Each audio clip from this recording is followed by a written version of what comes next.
Alors, je vous ai dit que ce soir, parmi nous, nous avions un docteur en physique nucléaire américain qui s'appelle Dean Mamas et que j'ai rencontré et qui m'a exposé une découverte qu'il a faite qui n'est pas du ressort de la physique nucléaire directement, donc il ne fera pas d'expérience ce soir dans le studio, je vous rassure tout de suite, mais qui est du ressort de l'histoire. Et là, on va faire en quelque sorte du révisionnisme. On va réviser un problème, une question d'histoire. Et vous allez voir que c'est quand même assez intéressant, puis c'est assez flatteur pour nous. Alors en général, je réserve ce genre de débat ou d'intervention pour la fin de l'émission, mais je sais que Dean Mamas doit nous quitter assez rapidement, et donc je vais lui donner la parole tout de suite. Alors, Dean Mamas, est-ce que vous pouvez d'abord nous dire où vous avez appris le français, parce que ça, les lecteurs vont poser la question, et c'est intéressant que vous répondiez, étant donné la qualité de votre français. Oui, très bien, merci. Je ne suis pas là pour parler de moi, mais j'ai appris mon français dans les cafés en Bretagne, en faisant le stop, il y a 20 ans. Alors, donc vous devez connaître quelques expressions bretonnes. Oh oui, Bryce, oui, voilà. Vive la Bretagne. Alors, en dehors de la Bretagne, vous avez aussi passé pas mal de temps à l'université de Californie, je crois. Oui, je suis diplômé avec un doctorat en physique de l'université de Californie à Los Angeles. C'est UCLA. C'est ça, la célèbre UCLA, oui. Dont certains croient que c'est une marque de t-shirt. en fait. Et alors, bon, je vous donne la parole. Racontez-nous ce qui s'est passé. Ok. Et j'ai eu mon doctorat en 1977, il y a quelques années. J'ai 42 ans maintenant. Ma voix est jeune, on me dit. Alors c'est pour ça que je précise mon âge, c'est 42 ans. Et je suis un francophile acharné. J'adore la France, j'aime tout ce qui est français, le manger, la culture. J'ai beaucoup étudié l'histoire de la France, les rois. Je connais l'histoire de la France encore mieux que les Français, je pense, généralement. Et la France a une réputation, je ne sais pas si les Français le savent totalement, mais en Amérique du Sud, les alliances françaises, il y a 25 000 adhérents. La France est admirée partout dans le monde. Et en fait, la civilisation française est la plus grande civilisation au monde. Il n'y a aucun doute. Tout le monde le sait. Moi, je le dis. Et moi, je ne me gêne pas pour parler, vous voyez. Et il y a une grande injustice à la France, c'est que je suis étonné d'avoir trouvé ces articles, mais en fait ce n'est pas de révisionnisme, Serge, c'est déjà connu, c'est déjà publié depuis une trentaine d'années dans les journaux scientifiques, purement scientifiques, que Einstein a plagié la théorie de relativité de Poincaré, Henri Poincaré, que tous les Français connaissent. Henri Poincaré, qui était le mathématicien français, qui était frère de Raymond Poincaré. C'était son cousin germain. Cousin germain, le président, oui. De Raymond Poincaré, oui. le président. Alors, donc vous avez découvert, en faisant des recherches dans des documents, enfin dans des revues scientifiques, des revues scientifiques extrêmement sérieuses, puisqu'il s'agit d'une revue qui s'appelle très précisément, je vais vous laisser le dire, parce que ça sera plus simple. Quel est le nom de cette revue? J'en ai en fait plusieurs sources, et ce sont des meilleures sources scientifiques très respectées qui se trouvent dans toutes les universités aux États-Unis. Et d'abord, moi je vais les citer les unes après les autres. Je peux en parler pendant longtemps là-dessus. Serge, j'ai tous les détails et je peux répondre à n'importe quelle question avec n'importe qui parce que moi je connais tous les détails techniques aussi bien que historiques sur le sujet. Et la raison pour laquelle je suis ici en France, c'est justement pour faire savoir au grand public français que c'était bien Poincaré, non pas Einstein, qui a publié la théorie de relativité, tout en détail. Le premier, c'était Henri Poincaré. Et d'abord, je cite d'abord le British Journal pour la philosophie de science, ce qui est très connu mondialement. Et j'ai fait déjà demande, et c'est ici à Paris, dans une dizaine de bibliothèques. C'est également dans n'importe quelle université aux États-Unis aussi bien. Et je vais citer, c'est à la BN, la Bibliothèque nationale. Là, ils ont le British Journal pour la philosophie des sciences. C'est aussi à la Sorbonne, la Bibliothèque de la Sorbonne. Et le British Journal a publié toute une série d'articles entre 1965 jusqu'à 1966. Et ces articles démontrent définitivement que c'était bien Henri Poincaré qui était le premier à publier absolument correctement et en tout détail la théorie de relativité avant Einstein. Alors, le premier article, enfin l'article qui apporte cette révélation qui est quand même assez étonnante pour un public dont je fais partie, c'est-à-dire un public de non-initiés. Nous, on a toujours cru, parce qu'on nous a toujours seriné ça, que la théorie de la relativité, c'était Einstein, point à la ligne. Il nous était jamais même venu à l'idée de discuter cette évidence. Alors, il y a un monsieur quand même, un chercheur, qui semble-t-il est un chercheur d'origine indienne, qui a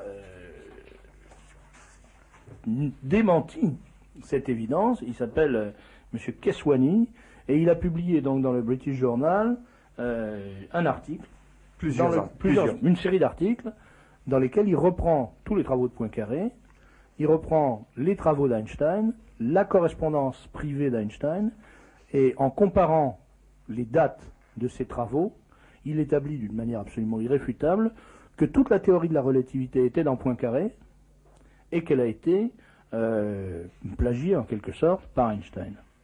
Alors est-ce que vous pouvez nous développer cette... Oui, bien sûr. Il y a déjà, aux États-Unis, il y a une encyclopédie française de Larousse, et j'ai cherché sous Poincaré pour savoir ce que Larousse avait à dire. Et ils ont dit justement que Poincaré a possédé tous les éléments de la théorie de relativité avant Einstein. Alors, pourquoi les masses médias ne parlent jamais de ça? Et c'est la première fois aujourd'hui que tout ça soit présenté sur les masses médias, à la radio, pour le grand public. C'est la raison pour laquelle je suis là. Alors, est-ce que vous pouvez nous donner des dates précises? Parce que ça joue quand même sur des délais extrêmement courts, enfin sur des différences extrêmement ténues de dates. Oui, ok. D'abord, Henri Poincaré a publié la formule E égale MC2. Tout le monde connaît la formule, c'est sur les t-shirts, n'est-ce pas? Et il a publié E égale MC2 en 1900, 5 ans avant Einstein. C'est E égale MC2. E égale MC2. L'énergie. Énergie égale masse multipliée par la vitesse de lumière carrée. Voilà. Et Einstein l'a repris sans jamais citer Poincaré. C'est du plagiat pur et simple. Et même le mot relativité, c'était Poincaré qui a nommé la théorie relativité. C'est le mot de Poincaré pour la théorie. Einstein a également repris le mot relativité, toujours sans jamais citer Poincaré pour ce mot. Ce n'est que du plagiat, il n'y a aucun autre mot pour le décrire. C'est du plagiat pur et simple, et tout est décrit dans la très célèbre British Journal. Alors il y a d'autres sources qui établissent l'antériorité de Poincaré. Il y a notamment un très grand savant anglais qui dans ses œuvres confirme que c'est Poincaré qui est l'inventeur de la théorie de la relativité et non pas Einstein. Oui, en fait, Serge est au courant de tout ça. J'ai cherché déjà les journalistes ici en France, parce que je veux que les articles apparaissent à propos de ce plagiat. Parce que je veux que ça soit... Une fois que je quitte les ondes, aujourd'hui, je ne veux pas que ça finisse là. Je veux absolument que les articles paraissent. C'est pour ça que Serge est au courant. J'ai déjà fait photocopier toutes mes photocopies, et Serge les possède. Et moi, je ne veux pas oublier, je veux inviter tous les journalistes qui m'écoutent. Et je sais qu'il y a beaucoup de journalistes. J'ai téléphoné, les journalistes, les scientifiques. Il y en a beaucoup qui écoutent en ce moment. Et Serge peut vous donner les photocopies encore. Et je veux vous aider à faire les articles là-dessus. Parce que je veux que ça paraisse dans les journaux, n'est-ce pas, en forme d'articles. Comme ça, c'est plus permanent. On peut citer à ce moment-là, je ne sais pas, le Figaro ou les journaux qui peuvent l'imprimer. Il faut le faire. Et oui, donc, cet anglais, Serge, aussi, moi, je veux vous aider. J'ai laissé mon adresse permanente avec Serge, parce que moi, je repars aux États-Unis prochainement. Serge a mon adresse permanente aux États-Unis, et je veux aider n'importe quel journaliste. Et moi, je ne veux pas un sou. Je refuse l'argent. Je fais ça pour la France, pour la vérité, pour la justice, pour Poincaré. Et alors, vous pouvez toujours me contacter par Serge. et vous pouvez avoir tous ces articles. Mais ces articles se trouvent ici en France, mais pas toutes, parce qu'il y a certaines sources que je vais citer lors de cette émission qui sont en anglais, et c'est un peu difficile à trouver ici en France. Mais oui, Serge, il a mentionné un grand anglais, en fait c'est Sir Edmund Whittaker, le grand anglais Sir Edmund Whittaker. C'est le plus grand savant historien de sciences anglais du XXe siècle. Et le grand anglais Sir Edmund Whittaker a publié un livre en 1953 sur l'histoire des sciences. Et Sir Edmund Whittaker est définitif. Moi j'ai photocopié les bons passages. En fait, il faut être savant pour lire ces articles. C'est assez technique. Mais j'ai photocopié les passages, les paragraphes que n'importe qui peut lire. Il y a quand même certains passages faciles à lire et assez directs. Alors je les ai photocopiés, Serge les possède. Et alors, l'anglais, le grand anglais Sir Edmund Whittaker, dans son histoire de sciences de 1953, il y a un chapitre qui s'appelle « La relativité de Poincaré ». C'est le titre du chapitre. Et là, c'est également, d'après Sir Edmund Whittaker, à ce moment-là, que c'est en 1900 que Poincaré a publié E égale MC2. Il dit ça d'abord 5 ans avant Einstein. Et le grand anglais Sir Edmund Whittaker a dit également, il a crédité Poincaré pour avoir été le premier à présenter le principe de relativité. En sa forme tout à fait moderne, Poincaré a formulé le principe parfaitement. C'est le même principe exactement comme vous voyez dans les textes de physique à l'université aujourd'hui. C'est la même formulation. Poincaré l'a présenté parfaitement. Alors, Keswani, par exemple, écrit dans le journal, le British Journal pour la philosophie de la science, Poincaré n'a pas été seulement le premier à énoncer le principe, mais c'est également lui qui a découvert, dans les travaux de Lorentz, les formules mathématiques nécessaires à l'établissement de ce principe. Et tout cela est arrivé bien avant que ne soient publiés les travaux d'Einstein. Donc, non seulement il a énoncé un principe, mais il a démontré la validité de ce principe, en corrigeant d'ailleurs les travaux de Lorentz, que vous m'aviez expliqué, ce pourquoi d'ailleurs Lorentz l'avait remercié, ce qui a permis donc de développer le principe et de formuler d'établir les formules mathématiques nécessaires à l'aboutissement. Et je crois d'ailleurs que Einstein n'était pas arrivé à démontrer très facilement, je dirais, il y a eu des difficultés à concrétiser sa démonstration par peut-être défaut de matériel mathématique. Comment expliquez-vous ça ? Je ne comprends pas exactement la question. J'avais entendu dire que quand Einstein a été amené à démontrer la validité du principe E égale MC2, on s'est aperçu qu'il y avait certaines carences dans sa démonstration. Oui, d'accord, ok. Oui, vous faites référence au livre que j'ai photocopié ici. Le livre est disponible dans n'importe quelle bibliothèque universitaire aux États-Unis. Le livre s'appelle Le mythe d'Einstein, The Einstein Myth, le mythe d'Einstein. Et justement, c'est un livre sur Poincaré. Et dans ce livre, il cite le journal optique américain. En fait, c'est le Journal of the Optical Society of America. C'est publié en 1952.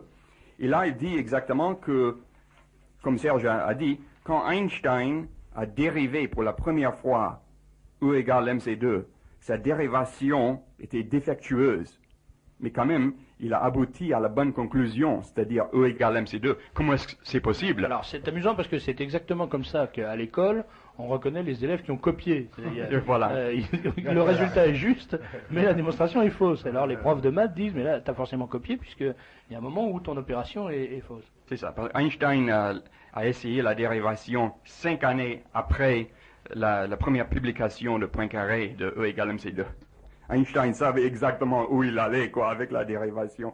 Alors, les dates exactes, c'est Poincaré. Ok, Poincaré a publié plusieurs articles sur la relativité, et tout avant 1904. Et Einstein, le premier papier d'Einstein était 1905. Et ce qui est également, c'est vraiment incroyable, le premier papier d'Einstein n'avait aucune citation. Et dans un papier scientifique, ça ne se fait pas, il faut citer. Et presque tout dans le premier papier d'Einstein était déjà publié, la totalité. Et il n'avait aucune citation. Aucune référence. Hein. Aucune référence, aucune, en bas de page. Alors il y a un autre aspect qui est tout à fait frappant, c'est que apparemment Einstein n'avait pas les outils, non seulement théoriques, mais pratiques, pour élaborer cette théorie, puisqu'à l'époque il était employé dans un bureau des brevets en Suisse, où apparemment il n'avait pas les outils mathématiques et les outils techniques pour développer ça. C'est ça, tout le monde était étonné parce qu'Einstein en fait travaillait en Suisse au petit bureau de brevets, isolé. Tout le monde se demandait comment c'est possible qu'Einstein a pu faire la relativité à partir d'un petit bureau isolé en Suisse comme ça. En fait, ce que Einstein faisait en Suisse, il lisait Poincaré, comme tout le monde d'ailleurs. C'est une occupation qui lui a rapporté. En fait. Tout était publié, présenté en détail, déjà. Et alors, en fait, et aussi, Poincaré a présenté la théorie de relativité à la foire internationale à Saint-Louis, aux États-Unis, en 1904. Alors, tout était tellement bien présenté, déjà formulé, c'est comme ça qu'Einstein l'a connu. Alors, il y a des questions quand même qui se posent. Bon, la première question, c'est est-ce que Poincaré a pu avoir connaissance du plagiat? Et s'il a pu en avoir connaissance, pourquoi n'a-t-il pas réagi? Ok, ce qui s'est passé, Poincaré est mort en 1912. Et Einstein a été lancé par les mass médias pendant les années 20. Et c'est comme ça qu'Einstein est connu. En fait, vous voyez, Poincaré était déjà mort. Alors les mass médias avaient le champ libre pour lancer Einstein comme vedette du cinéma. Et en fait, Einstein était parfait pour les mass médias. Einstein avait les cheveux longs et les vêtements drôles. Einstein tirait la langue, comme sur les t-shirts actuellement. Et il était parfait. Il était le clown des mass médias américaines. Et c'est comme ça qu'il est connu. Et toujours, ici en France, à la publicité, à la télévision, je vois Einstein toujours tirant sa langue, et il est toujours le clown pour des médias, quoi. Et comment expliquez-vous que Einstein ait eu malgré tout le prix Nobel, alors que le jury du prix Nobel doit être capable quand même d'avoir connaissance de ce genre d'événements? Ok. D'après l'encyclopédie Britannica, si vous cherchez sur Einstein, il dit là que Einstein n'a jamais eu le prix Nobel pour la relativité, à cause de la controverse, justement. Moi, je cite le Britannica. Alors, c'est pour ça que je me suis mis à chercher, quoi. Et Einstein a eu quand même un prix Nobel, mais pour l'effet photoélectrique, qui se fait en une demi-page. C'est un petit truc. Tout le monde se demandait pourquoi un prix Nobel pour ça. Et en fait, je pense que c'est politique, les prix Nobel. Et aussi avec toute la pression des mass médias. Les mass médias nous dictent tout. Et même sur la science, on nous ment tous les jours, même sur la science. Mais je crois que c'est l'intérêt évident des éléments que vous apportez, Dean Mamas, aujourd'hui, parce que, bon, il est bien clair que, en dehors d'une satisfaction d'amour-propre national, le fait que la théorie de la relativité ait été découverte par Poincaré avant Einstein, et que Einstein n'ait été que l'emprunteur de cette théorie et son comment dirais-je, son promoteur publicitaire, ne change rien. Ça change rien scientifiquement, ça ne change rien sur aucun plan, si ce n'est, je le répète, le plan de la satisfaction de l'amour-propre national. Mais ce que vous démontrez en rendant public dans le grand public cette information qui n'est connue que d'un petit cercle de scientifiques initiés, ce que vous démontrez, c'est que dans tous les domaines, la désinformation et le mensonge sont tout puissants par le jeu des médias. Et vous m'expliquiez hors micro qu'il y a essentiellement 2 grands médias aux États-Unis qui ont en quelque sorte projeté, qui ont promu Einstein comme on projette ou comme on promeut un film, une vedette de cinéma ou une vedette du show business. Oui, Je peux en parler de ça. D'abord, aux États-Unis, nous avons 3 grandes chaînes médiatiques, NBC, ABC et CBS. Et ces 3 grandes chaînes étaient commencées aux années 20. Tout de suite, ils ont lancé Einstein. Comme chaîne de radio à l'époque. À l'époque, oui, à l'origine. Et puis à la télévision. Mais ils ont tout de suite lancé Einstein immédiatement parce que Poincaré est déjà mort. Et alors, pour vous dire qui a commencé en fait nos mass médias aux États-Unis, c'est un certain David Sarnoff, qui est un Russe, qui est très connu aussi. Il est grand spécialiste dans le Talmud et le Torah. Il était un expert là-dedans. Et c'est David Sarnoff. Il a commencé le NBC et le ABC. Et de la même communauté, il y a un autre Russe, William Paley, qui a commencé CBS. Et bon, ça fait nos 3 grandes chaînes là, contrôlées si vous voulez. Et David Sarnoff et William Paley, ils ont contrôlé nos 3 grandes chaînes même pendant la Deuxième Guerre mondiale. Ce qui explique en partie pourquoi les États-Unis ont été poussés dans la guerre contre les Allemands, avec le coup monté de Pearl Harbor, n'est-ce pas? C'est toute une autre histoire. Ça, on aura l'occasion, je pense, d'en parler. Un jour, on pourra faire une émission sur la vérité sur Pearl Harbor. Ce que dit notre ami, c'est vrai que ce savant à cheveux longs un peu fou rentrait très bien dans le schéma que le grand public se fait du savant. Tout à fait, c'est le portrait robot du savant sympathique. Oui, On est obligé de s'interrompre pendant quelques minutes pour retourner la bobine technique. Alors, bien entendu, Dean Mamas, vous vous en doutez, votre intervention ne passe pas inaperçue. Alors, il y a 2 paquets d'appels, il y a beaucoup d'appels. Il y a un gros paquet de gens qui veulent en savoir plus, qui apportent des témoignages ou qui posent des questions. Et puis, il y a un petit paquet qui n'est pas content. Alors, pas du tout content. Alors, par exemple, il y a quelqu'un qui dit... pardon, c'est pas ce que je cherche, parce que ça, c'est quelqu'un qui est content, au contraire. Qu'est-ce que j'ai fait de ce papier? Oui, enfin, je résume. Voilà. Monsieur Mamas, c'est un charlatan. Il est passé sur Ici et Maintenant, il y a quelques jours, il a été démasqué. Alors, je savais que vous étiez passé à Ici et Maintenant. Je pense pas que ce soit la preuve que vous êtes un charlatan. Je crois que comme preuve de charlatanisme, il faudrait un peu mieux. Parce que sur Ici et Maintenant, il n'y a pas que des charlatans qui passent. Il y a des gens très bien. Notre ami Jean-Paul Bourg, par exemple, qui a une émission le vendredi soir. Je ne vois pas en quoi le fait de vous être exprimé sur Ici et Maintenant vous disqualifie, mais cet auditeur cet auditeur, me semble-t-il, qui dit que vous avez été démasqué, ne dit pas dans quelles circonstances. Un autre dit que vous êtes un plaisantin et m'invite à me méfier de vous. Vous voyez, bon. Donc on peut pas. Alors, ce qui est intéressant, c'est qu'il s'agit d'un débat scientifique. La question posée, c'est Einstein a-t-il oui ou non copié les travaux de Poincaré sur la relativité. Bon, c'est une question à laquelle répond Monsieur Keswani dans le journal, le British Journal pour la philosophie de la science, le journal britannique pour la philosophie de la science. Il dit oui, absolument. Voilà les preuves. Il apporte des pages et des pages de preuves. C'est une question à laquelle Sir Edmund Whittaker, le savant américain, historien des sciences, a répondu en disant oui, c'est la vérité.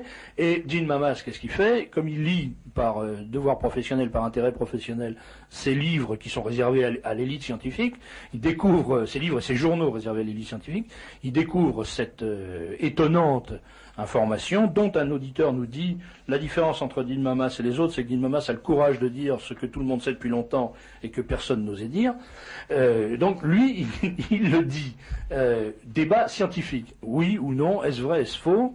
Eh bien, ce débat scientifique provoque pour des tas de réactions positives, mais pour seule réaction négative, des imprécations. C'est-à-dire, on ne dit pas, non, Monsieur Mamas ne dit pas la vérité parce que telle et telle chose, parce que telle et telle date. On dit Monsieur Dean Mamas est un charlatan ou Monsieur Dean Mamas est un plaisantin. Ce qui est le procédé disqualificatoire ou disqualificateur constant dans les querelles historiques.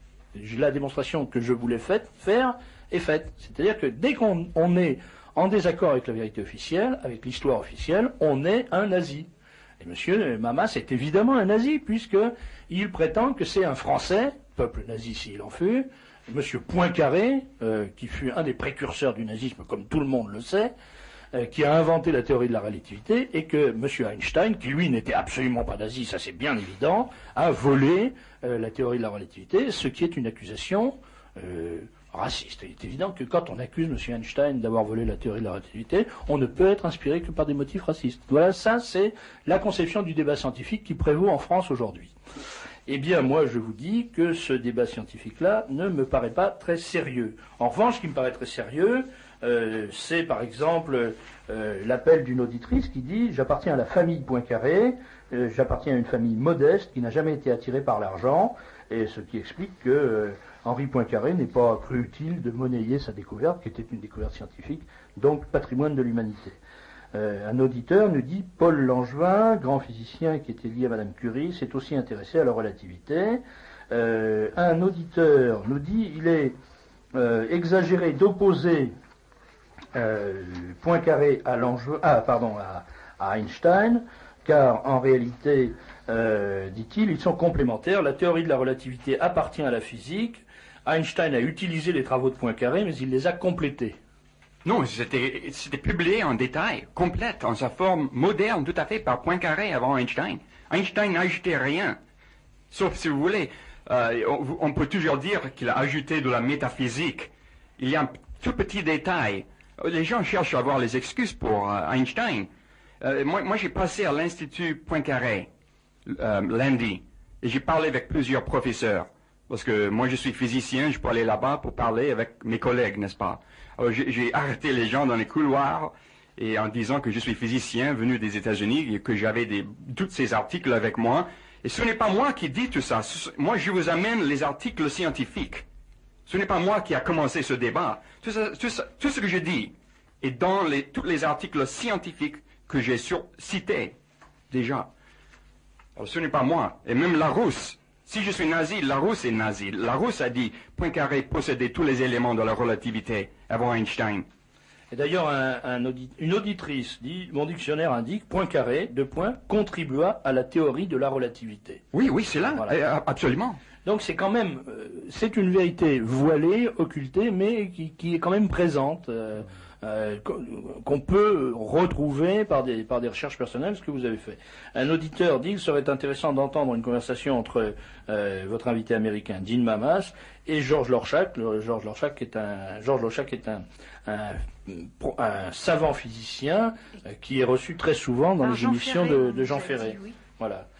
À l'origine des travaux en question, oui. Oui, je veux que tous les savants qui m'entendent en ce moment, il vous faut absolument lire tous ces articles avant de se prononcer sur l'origine de la relativité. Une fois que vous lisiez tous ces articles, croyez-moi, ça ouvre les yeux. Alors un auditeur nous dit, à l'origine des travaux en question, bien avant Poincaré, il ne faut pas oublier Cyrano de Bergerac, le vrai, qui n'était pas gascon, mais de Bergerac dans l'île de la région parisienne. Voilà. Ouais. Je ne savais pas qu'il avait contribué à l'élaboration de la théorie de la relativité, mais j'avais entendu dire que c'était effectivement un esprit assez original. Oui, il a fait beaucoup de et en avance sur son temps. Merci à la personne qui parle de rétablir la vérité sur le rôle d'Henri Poincaré et de saluer la culture française et ceux qui la défendent. Et puis on nous invite à parler de Gustave Le Bon, qui a lui aussi travaillé sur ces questions et qui a échangé, nous dit-on, une correspondance importante avec Henri Poincaré. Alors ça, il faudra faire appel à nos amis aux amis de Gustave Le Bon, qui auront certainement beaucoup de choses à nous dire là-dessus, mais dans une autre émission, puisque je n'ai pas eu l'idée de le faire. Dean Mamas, alors j'ai eu un auditeur qui dit avoir lu un livre dans lequel il était démontré que c'était en réalité la femme d'Einstein qui avait trouvé la théorie de la relativité. Lisez donc Poincaré aussi. Et alors, un auditeur nous dit, non, Einstein n'était pas le pacifiste que l'on croit, puisqu'en 1939, c'est lui qui poussait le président Roosevelt à fabriquer la bombe atomique. En fait, c'était Szilard qui a écrit la lettre à Roosevelt, et Einstein il a signé simplement la lettre. Donc, peut-on donner les références attestant la contribution de Poincaré à la Théorie de la relativité. Oui, alors là, j'ai quelqu'un qui signe professeur à l'Institut et qui dit Monsieur Mamas est un fumiste. Moi, je veux bien, tout ce qu'on veut. Mais Monsieur Mamas, il vient avec un dossier. Il me présente, le dossier. Je le lis, je n'y connais rien, mais je sais lire l'anglais. Quand je lis Monsieur Keswani, qui lui est pas un fumiste, puisqu'il écrit dans un des principaux journaux scientifiques du monde, quand je lis Monsieur Keswani, à la limite, je pouvais faire l'économie de Monsieur Mamas et je pouvais dire que je pouvais me contenter de lire la traduction de l'article de Monsieur Keswani. Donc, je veux dire que le problème de savoir si M. Mamas est un charlatan, un plaisantin ou un fumiste est en dehors de la question. Et j'ajoute que je suis quand même un petit peu surpris parce que, voilà, le papier arrive, professeur à l'Institut, M. Mamas est un fumiste. Mais moi, je trouve que si je dis M. Mamas est un fumiste, je dis Serge de Beketch, professeur à l'Institut, je vous rappelle, je vous rassure, c'est pas du tout le cas, accuse M. Mamas d'être un fumiste, mais accuser anonymement quelqu'un qui vient des États-Unis, simplement pour le plaisir de nous faire découvrir, à nous Français, la vérité sur l'origine de la théorie de la relativité, une des théories les plus importantes de l'univers scientifique contemporain, et que cette découverte est une découverte française, il vient des États-Unis pour nous dire ça, et on le reçoit en disant « Vous êtes un charlatan, vous êtes un plaisantin, vous êtes un fumiste ». Je trouve que quand même, il y a d'autres façons de recevoir les gens. On peut dire « Écoutez, c'est gentil d'essayer de nous faire plaisir, mais ça n'est pas conforme à la vérité. J'ai des informations différentes, voilà quelles sont ces informations ». Ça, c'est un débat intéressant. Mais insulter les gens, en dehors du contexte politique, qui est un contexte dans lequel non seulement on peut, mais on doit insulter les gens. C'est tout ce qu'il peut faire. Voilà. Je crains que ça ne soit le seul argument, effectivement. Surtout que M. Mamas n'a pas écrit un livre qu'il essaye de vendre. Non, non, pas du tout. En plus, non. Je donne ça aux journalistes français. Voilà. Je donne ça. Il serait bon de demander à M. Lechac son avis sur les écrits en question. Nous aimerions une émission à ce sujet. Ben ça, je suis obligé de transmettre à Jean Ferré, qui a une espèce de monopole sur M. Lechac. Ce que je ferai, c'est, comme je vais le faire pour d'autres, je donnerai à M. Lechac, je laisserai à la disposition de M. Lechac une copie complète du dossier que nous apporte notre ami Dean Mamas ce soir. Beaucoup d'auditeurs demandent l'arbitrage, en quelque sorte, de M. Lechac. Donc on va s'organiser pour ça. Alors, une auditrice, c'est l'épouse d'Einstein qui a annoncé ses découvertes, et non pas qui a amorcé ses découvertes. Ils ont divorcé et ils ont profité de ses travaux. Un autre auditeur nous dit « Ce dont vous parlez n'est pas nouveau. L'abbé Moureux, avant la guerre de 1939, avait publié un ouvrage intitulé « Pour comprendre Einstein ». Et c'est la première fois que ce soit à la radio pour le grand public. C'est ça que je veux faire aujourd'hui. Alors, pouvez-vous nous donner les références attestant la contribution de Poincaré à la relativité? Je crois qu'il faut donc répéter, Dean Mamas, si vous le voulez bien, les titres des ouvrages, enfin des revues dans lesquelles on peut trouver ces articles. Il s'agit du British Journal, du journal britannique pour la philosophie de la science. C'est ici à la Sorbonne et aussi à la BN. Donc qui est disponible à la Sorbonne et à la Bibliothèque nationale. C'est un article publié par M. Keswani en quelle année? 1965 et jusqu'en 66. Entre 65 et 66. Une série de 3 articles. Ça fait à peu près 100 pages. Alors, il faut être un physicien pour lire entièrement ces articles. Oui, mais il n'est pas utile d'être un physicien pour lire certaines phrases. Les phrases qui sont extrêmement simples. Je vais essayer de les retrouver rapidement et de vous en donner une traduction. Par exemple, on nous dit Poincaré a continué à développer le principe de la relativité et il a obtenu pratiquement tous les résultats essentiels avant Einstein. Ça, c'est en page 24 du British Journal for the Philosophy of Science, volume 16, 24, 1965. Et on retrouve également, dans le volume 16, 242, 1965, les mêmes affirmations. Un peu plus loin, comme je l'ai dit, Poincaré n'a pas été seulement le premier à énoncer le principe, mais il a aussi découvert, dans les travaux de Lorentz, les formulations mathématiques nécessaires à l'élaboration de ce principe. Et puis, voilà ce qu'on peut lire, je ne vais pas le développer plus longtemps.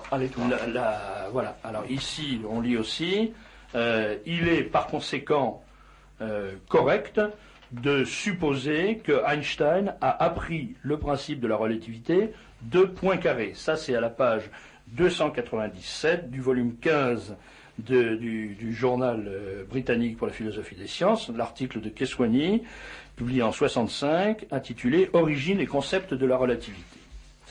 Voilà, bon, on va pas aller plus loin, si vous voulez, sur ce débat, d'abord parce que, en dehors de monsieur Dean Mamas, personne ici n'a enfin, je suppose, Roger, que tu n'as pas un doctorat de physique nucléaire non plus. Malheureusement. Donc, personne n'a les outils, comment dirais-je, les outils techniques et scientifiques pour répondre à cette question. Mais en simplement tout à l'heure que M. Mamas n'a aucun intérêt à défendre M. Poincaré. Hein, c'est pas tout à fait. C'est pour la France, c'est pour la vérité. Voilà. Et alors là, voilà, l'argument, c'est extraordinaire, mais maintenant, ça devient quelque chose d'absolument fou. Je reçois. Il me semble que votre invité montre un certain antisémitisme. Est-ce que vous avez dit un seul mot sur cette question? C'est tout ce que je peux dire. C'est tout ce que je peux dire. C'est prodigieux. Oui. C'est absolument extraordinaire. Je veux dire, de quel droit peut-on lancer une accusation pareille? Qu'est-ce qui, dans le propos consistant à dire M. Einstein a pris les idées de Poincaré, constitue l'antisémitisme? C'est absolument fou. On est en train de rentrer dans l'univers de George Orwell, mes enfants. C'est 1984 que vous nous faites. C'est une société de fous totalitaires, de délirants totalitaires.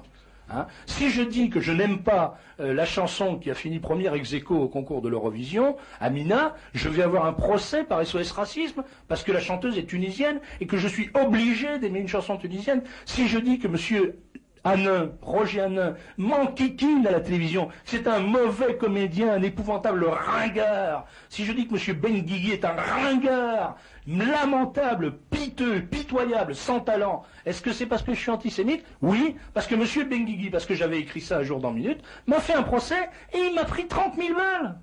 C'est le plus gros cachet qu'il a reçu probablement dans sa carrière, ce type, qui est le plus mauvais comédien exerçant en France à l'heure actuelle, mais il m'a pris 30 000 francs de dommages et intérêts parce que j'ai dit qu'il était mauvais. Eh bien, M. Benguigui, on n'a pas le droit de dire qu'il est mauvais parce que M. Benguigui dit, si vous dites que je suis mauvais, vous êtes antisémite. C'est exactement comme si quelqu'un disait, j'aime pas votre émission, je dirais, mais dites donc, vous êtes anti-chrétien ou...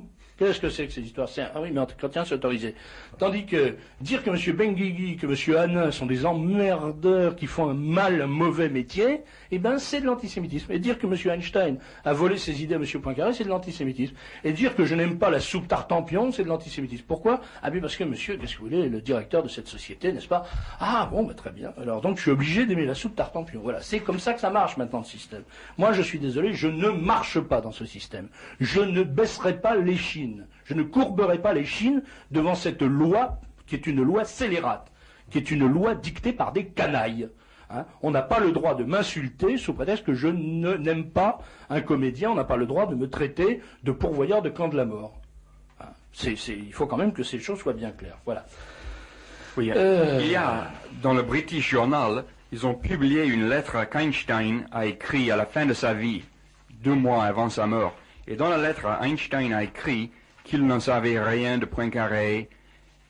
Et alors, la prochaine page dans le British Journal dit que Einstein mentait effectivement. Il était pas simplement un plagiaire, mais également un menteur, parce que d'où est-ce que ça vient le mot relativité, dit le British Journal. Ce n'est pas une coïncidence. Ce n'est pas une simple coïncidence qu'il a eu le même mot relativité. En fait, il lisait bel et bien Poincaré. Il mentait dans la lettre. À la fin de sa vie. Il a menti toute sa vie pour cacher son plagiat. Dean Mamas, je vous remercie. Bon, je rappelle donc que vous m'avez confié ce dossier qui est fort intéressant et très au-dessus de mes capacités. Ah oui, je dois dire une chose, pardon. C'est que votre, non pas contradicteur, on peut dire votre insulteur, a rappelé pour donner son nom. Alors, il ne faut pas le négliger puisque c'est quand même important. Donc, M. Jacques Étienne, professeur à l'Institut, donne son nom et maintient que M. Dean Mamas est un fumiste. Alors, j'invite donc M. Jacques Étienne. Je ne sais pas, vous restez un petit peu en France, Dean Mamas? Oui, je vais rester, je ne sais pas, c'est un peu indéfini mon voyage, je ne sais pas combien de temps. Ça dépend de ce qui se passe aux États-Unis. Jusqu'au moment où vous en aurez assez de vous faire insulter par des gens à qui vous apportez... En fait, j'étais bien reçu à l'Institut Henri Poincaré. J'étais là-bas, j'ai parlé avec les professeurs, et ils le savaient déjà. Et ils ont même les photocopies du même British Journal à l'Institut Henri Poincaré. Ils sont au courant. Mais j'ai forte impression qu'ils n'osent pas se prononcer publiquement parce que justement c'est à contrarier les masses médias. Ils n'osent pas. Puis ils ont peut-être peur de passer aussi pour des fumistes parce que si tous les professeurs de l'Institut Poincaré et tous les chercheurs de l'Institut Poincaré sont des fumistes, ça va être très très embêtant. Il va falloir faire un drôle de ménage dans cette entreprise. Je pense aussi d'ailleurs que l'éditeur du British Journal pour Philosophy of Science est probablement lui aussi un fumiste, un charlatan. Et un également Sir Edmund Whittaker. Et Sir tous Edmund les autres, Donc il faudra monter un club. Il y aura le prix Nobel et le prix fumiste. Oui. Hein? Si je peux ajouter, bien des années après, Einstein a présenté ce qu'il a appelé la générale relativité. C'était pour continuer le plagiat. Le mot général relativité, il n'avait pas le droit de l'appeler ainsi. Le général relativité n'est dans aucun sens une théorie générale de relativité, dit le British Journal, en citant beaucoup d'autres physiciens, Fock, etc. Einstein n'avait pas le droit de l'appeler ainsi général. C'était pour s'accaparer de la relativité, quoi. Merci Dean Mamas. Merci d'être venu nous voir, d'être venu en France. L'occasion d'avoir présenté ça au grand public. Merci aussi de nous avoir donné l'occasion de démontrer que nous ne sommes pas des anti-américains primaires, contrairement à certaines rumeurs qui ont couru sur moi notamment. Enfin, c'est incroyable de me traiter d'anti-américain primaire alors que j'ai eu dans mon bureau pendant des années un superbe drapeau de la Confédération. Ce qui démontre bien quand même que je ne suis pas d'anti-américain primaire. Voilà. Merci encore. Merci beaucoup pour l'occasion.